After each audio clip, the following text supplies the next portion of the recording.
What's up, guys? Welcome to another video. Today we're gonna be reacting to video. I know seems like unless it's like some entertaining, like really entertaining. I realize, especially compared to the Q and compared to Q&As that I be doing, it don't be getting as many views as um like these reaction videos don't get that much as that or as the giveaway ones. Don't judge me for these goggles, please. I know I'm not. I don't really like them either.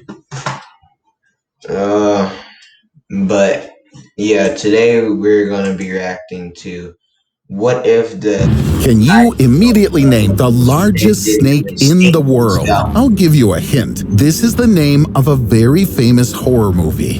Did you guess? Right, it's the anaconda. If we pair it with the largest crocodile, Cassius, weighing almost 1 ton, you can write a script for a new horror film. But these giants are just babies compared to those that once lived on Earth for a long time. Take, for example, Kronosaurus and Titanoboa. Once, these two predators were a threat to all life, both on land and in water. But what would happen if they still lived today? Could humanity survive, or would it be the end of us? Now, I'll tell you about the ancient monsters that terrorized everything in their path. You'll learn when and where these monsters lived, and then we'll bring them to the present. You'll see whether these giants will capture our world, and if people will be able to put up a fight. Something tells me that today it's going to be very hot. Before turning on the time machine, let's get to know our characters better. We'll start with Titanoboa. This ancient snake lived about 58 million years ago, and according to scientists, for at least 10 million years, it was the largest ago. And this ancient snake That's a skeleton. I think an anaconda's bigger than that, buddy. lived about 58 million years ago, and according to scientists, for at least 10 million years, it was the largest predator on the planet. Its length reached 13 meters, or 43 feet, and its weight exceeded a ton. Can you imagine this giant? Here's an illustration for you. If you laid 2 giraffes on the ground, then Titanoboa will still be because oh my god, never mind. That thing humongous. Oh my god. longer. Or you can just look at these 2 vertebrae. The model on the left belongs to the anaconda, and on the right, Titanoboa. It turns out that the largest snake living today is half the size of the ancient reptile. In width, the mega snake could reach 1 meter, or 3 feet.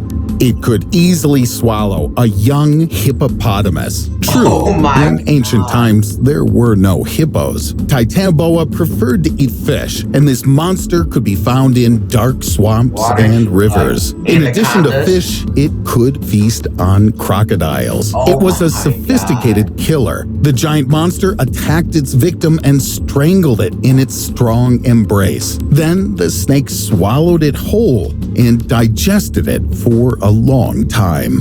The victim suffered a compression force comparable to 1.5 times the weight of the Brooklyn Bridge. So, put in numbers. That's 28 kilograms per If you get that thing like just wrapped around your arm, just chilling, bro, it's over. Square centimeter, 400 pounds per square inch. Even though the Kronosaurus was smaller in size, it was also a very bloodthirsty predator. Its wide-open mouth, full of many small teeth, speaks for itself.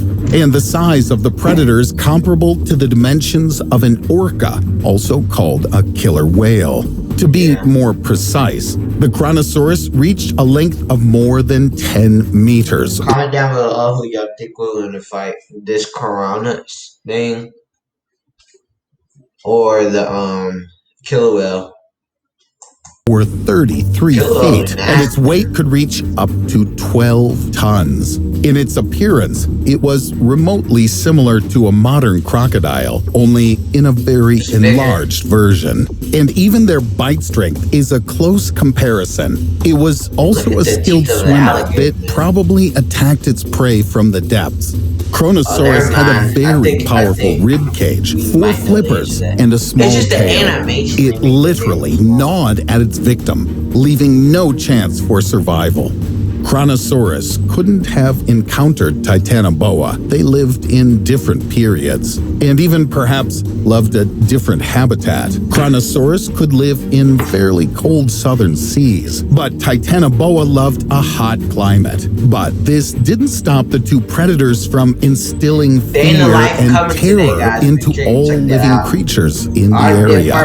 Now, let's imagine that these two monsters didn't die out, and that they still peacefully coexist with us. Although, would it be peaceful? This is a big question. If Titanoboa survived to this day, it could well be found in the equatorial tropics. For example, Titanoboa would love the hot climate of Colombia or neighboring countries like Venezuela, Brazil, Ecuador, Peru, or Panama. Obviously, people would have to more carefully protect their homes from the intrusion of Titanoboa. However, it's unlikely that the snake could crawl unnoticed into a house. It would have no trouble knocking out a window or even breaking a door. Fortunately, this behavior is still unusual for snakes. But all the same, in order to protect themselves from intruders, people would have to surround their homes with high-voltage fences and keep a big stun gun under the pillow,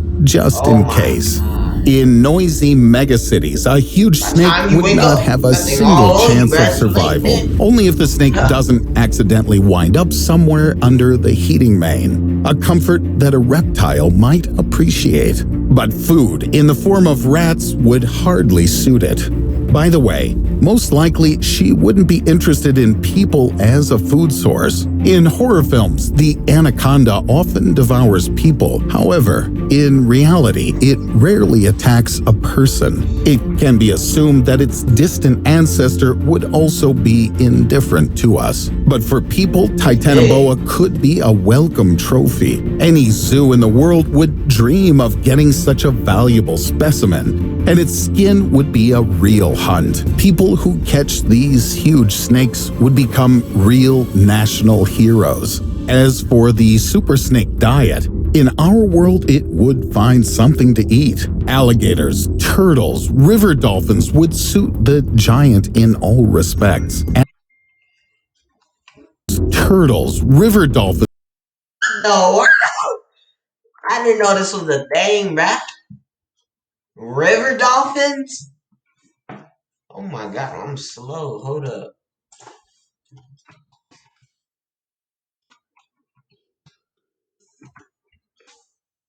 Them things. Nah, bruh.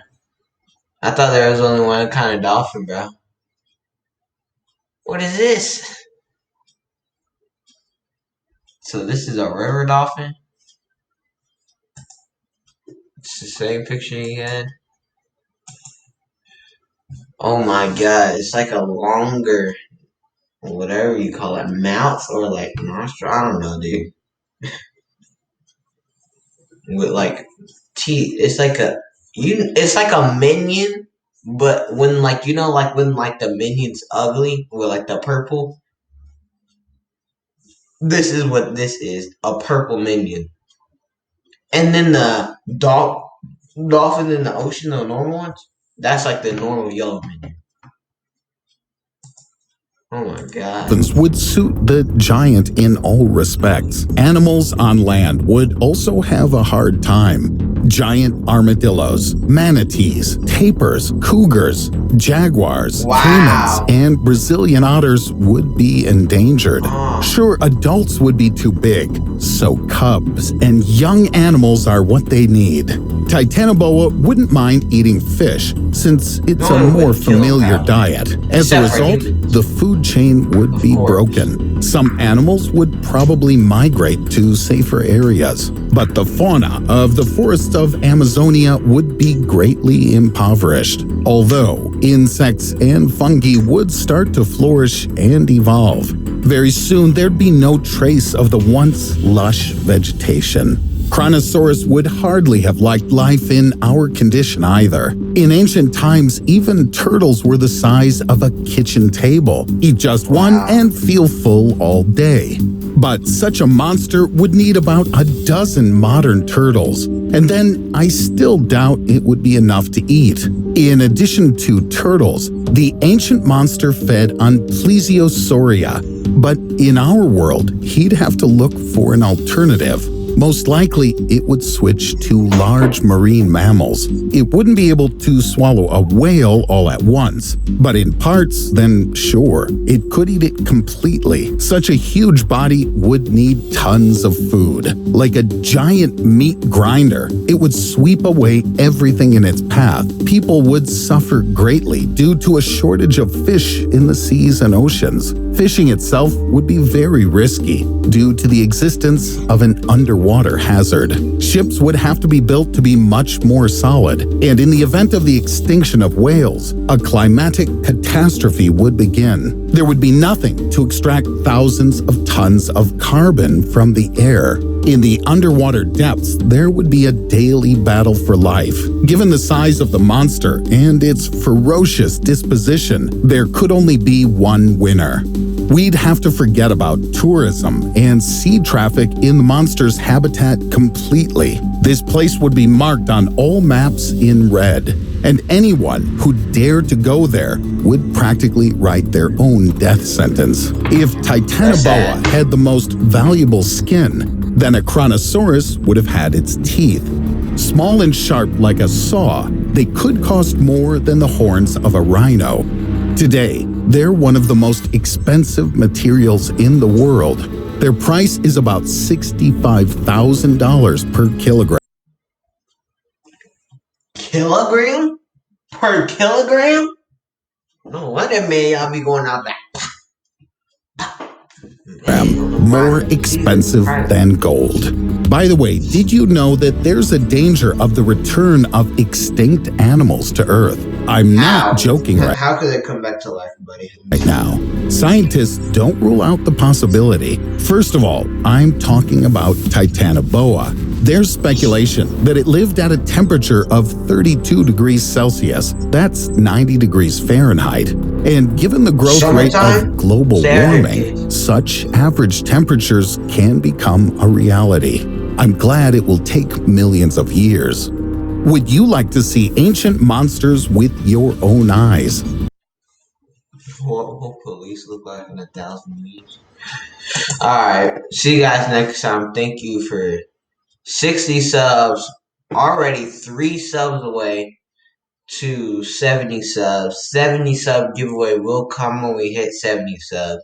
And if we hit today, then that video might come out today since I'll be posting and doing videos all day. See you guys. Peace.